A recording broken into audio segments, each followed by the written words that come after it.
Hi! So, ayan, pasensya na sa background ko ulit and ako na naman yung nasa harapan nyo dahil akin naman tong account. Okay? Ayan, ako lang ba yung gantong tao? OA na ba ako?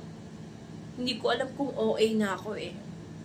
Pero kasi, di ba, ilang buwan nang makalipas yung ating rally tungkol sa ating tax corruptions. Hindi pa rin ako nakaka-move on. Para kasi sa akin eh, kasi medyo pinalaki ako na kapag kahit sino naman lahat, yung iba naman siguro pinalaki ng ganito na yung pinaghirapan mo, kailangan mong kailangan mong ingatan yan. So, kasi alam mo yun, ako lang ba yung ganito or OA talaga ako or ewan? Kasi alam mo yun, yung hindi ako makamove sa tax corruption. Kasi alam mo yun, kasi pera natin yun eh, pinaghirapan natin yun. Pera natin yun, pinaghirapan natin yun, dugo, pawis, pagod, yun yung lahat ng naging kapalit ng doon sa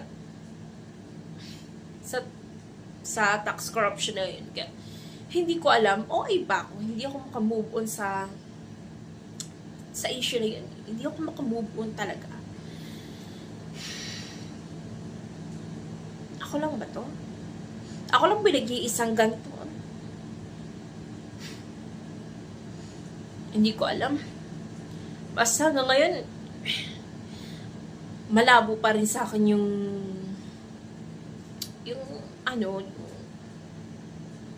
ganun, marabo pa rin sa akin yung makalusot sa akin yung issue na yun. Kasi, alam mo yun, yung pera kasi na yun is pinaghirapan mo yun, dugo, pawis, pagod, nandun. Kaya, yung mga nagsasabi na, kalimutan nyo na yung sa blood control. Kasi nakalipas na yun. Ako kasi hindi hindi siya mawala sa isip ko.